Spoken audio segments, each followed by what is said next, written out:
Hai hampa, dekat tangan Alia ada kita punya tilam auto intake tau. Okey, yang mana yang suka bercamping, suka bermalam tapi tak ada alas untuk hampa nak tidur kan, hampa boleh beli dengan kita punya tilam auto intake ni tau. Jom Alia nak tunjuk hampa detail tentang kita punya tilam ni. Untuk saiz kita punya tilam ni kan, kita ada dua saiz lah. Kita ada single dan kita ada split.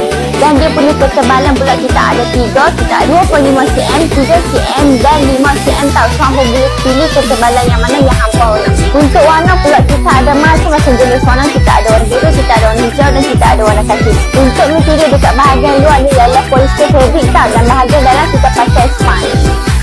Okey, datangkan detail tentang kita punya tilam ni kan. Jom Alia nak tunjuk cara guna dia pula. Okey, first korang akan buka dari beg dia tau. Lepas dah buka dari beg dia tu kan, akan hempak macam ni, hempak dekat sini dan buka tau yang ni. Buka dia punya ni untuk bagi angin masuk dekat dalam. Biar dia mengembang dalam 5 ke 10 minit. Lepas hampa dah rasa dia mengembang kan, hampa boleh tutup balik dia punya ni.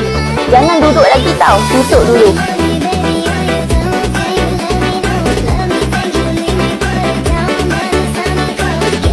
Kita juga ada bagi bantai dekat hampa, so hampa boleh tiup lah dekat bahagian sini menggunakan mulut ataupun pump.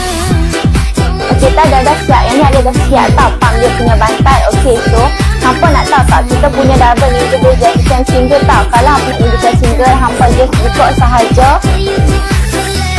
bantal belah ni, buang angin dia. Okay.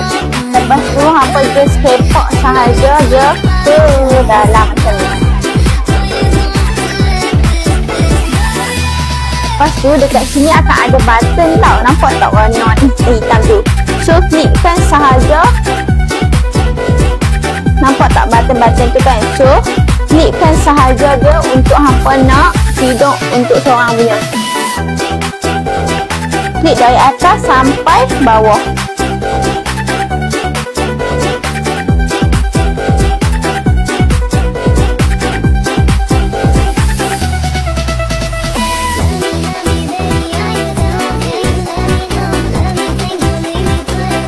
Kalau hampa dah klik dekat bahagian tepi ni, dia akan jadi single macam ni tau. Okey, untuk yang ni, okey, untuk tilam yang ni Alia ambil ketebalan 3 cm tau. So kalau hampa jadikan dia yang single, dia akan jadi 6 cm. Kalau hampa nak lagi selesa, hampa boleh sahaja ambil saiz 5 cm.